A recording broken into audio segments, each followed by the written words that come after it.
Hello student, आज हम dental formula की स्टडी करेंगे। डेंटल फार्मूला मीन्स दंत सूत्र।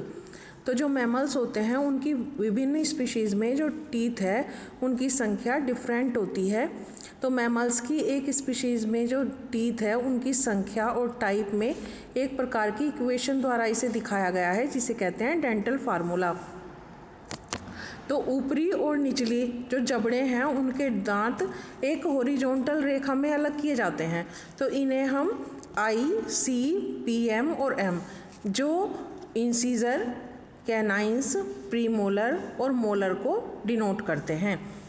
अगर हम इनके फॉर्मूले देखें तो कुछ फार्मूले इस प्रकार दिए गए हैं, जैसे डॉग का 42, लीमर का 36, कंगारू का 34, मैन का 32, काऊ, शीप, गोट का 32, कैट का 30, रैबिट का 28, स्क्वायरल का 22, रैट का 16 और एलिफेंट का 14।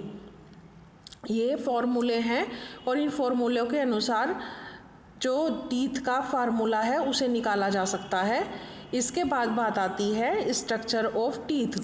तो स्ट्रक्चर ऑफ टीथ में जो टीथ की स्ट्रक्चर है इन वर्टिब्रेट्स में और वर्टिब्रेट्स में अलग अलग होती है। जो वर्टिब्रेट्स हैं उनमें टीथ की संख्या समान होती है और एक टिपिकल जो मैमलियन टीथ है उसमें 3 भाग होते हैं, जैसे फर्स्ट क्राउन, सेकंड नेक और थर्ड रूट। तो इसमें जो क्राउन है वो जॉ के ऊपर और जबड़े की बोन से बाहर निकला हुआ खुला जो चमकीला भाग होता है वह कहलाता है क्राउन। इसके बाद रूट। तो रूट जो होती है वो जबड़े की बोन्स की सॉकेट में लगी होती है और जो क्राउन है और रूट है उसके जो जंक्शन है उसे नेक कहा जाता है। जो टीथ है वो अधिकतर एक कठोर डर्मल पोनी सबस्टेंसेस डेंटाइन का बना होता है और जो क्राउन होता है उसके ऊपर से इनेमल की एक पतली कठोर चमकीली लेयर द्वारा ये ढका होता है। और जो वर्टिब्रेट्स होते हैं उसमें ये सबसे हार्ड पदार्थ होता है। तो टीथ की जो मूल जबड़े हैं उनकी बोन्स में सीमेंट की एक लेयर द्वारा जमी होती है। इसके बाद जो टीथ है उसके अंदर एक पल्प कैविटी पाई जाती है जिसे मज्जा गुहिका भी कहते हैं और ये ब्लड वेसल्स और नर्व से बनी हुई एक जिलेटिनियस कनेक्टिव टिश्यू या पल्प से भरी होती है। जो पल्प कैविटी है उसको कवरिंग करते हुए ओडेंटोब्लास्ट नामक बोन की जो सेल हैं उनका एक लेयर होता है जो डेंटिन की कैनालिक्यूली में प्रोटोप्लाज्मिक प्रोसेसेस भेजती है। मैन सहित जो अन्य भी मैमल्स हैं उनमें पल्प कैविटी का जो आधारीय एपर्चर है वो एक निश्चित आयु में बंद हो जाता है और जिससे पोषण रुक जाता है और आगे की वृद्धि बंद हो जाती है। तो ऐसे टीथ क्लोज रूटेड कहलाते हैं। इसके बाद बात आती है डेवलपमेंट ऑफ टीथ, दांत का परिवर्धन। तो मैमल्स में जो टीथ होते हैं वो प्री मैक्सिलरी, मैक्सिलरी और डेंट्रीज जो बोन्स होते हैं उनके किनारों को ढकने वाले जो सॉफ्ट टिश्यू हैं उसमें डेवलप हो जाते हैं। तो आरंभ में जो जबड़े की बोन्स है उसके किनारे एक्टोडर्म का एक थिकनिंग बनाते हैं।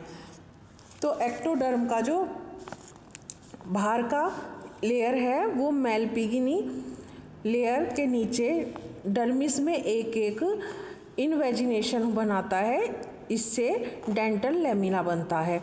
इसके बाद जो मीसोडर्मल सेल्स हैं वो डर्मल लेमिला के नीचे तेज़ी से वृद्धि करती हैं और फिर एक प्रोसेस की एक सीरीज बन जाती है जिसे कहते हैं टूथ जर्म कहा जाता है। तो उनकी जो संख्या होती है वो दूध के जो दांत होते हैं मिल्क टीथ उनकी संख्या के बराबर होती है। तो प्रत्येक जो टूथ लेमिला है उसमें एक कप शेप्ड इपिथीलियल की एक टोपी इनेमिल बनाती है, उसे कहते हैं इनेमिल ऑर्गन कहा जाता है। जो इनेमिल ऑर्गन है उसकी आंतरिक इपिथीलियल सेल की जो सेल्स हैं इस प्रकार की अमीलोब्लास्ट बनाती हैं जो डेंटिन के क्राउन पर कठोर इनेमिल की एक टोपी जैसी बन जाती है। इसकी रूट पर इनेमिल नहीं बनता है। जो टीथ पेपिला हैं वो पल्प के रूप में बना रहता है और इसकी सेंट्रल कैविटी वृद्धि करके पल्प कैविटी बनाती है।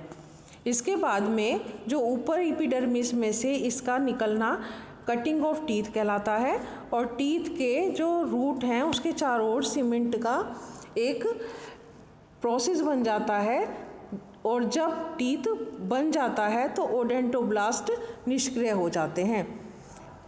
इसमें लेगोमॉर्फ में ओडेंटोब्लास्ट जीवन पर्यंत सक्रिय रहते हैं जिससे दांत वृद्धि करते हैं।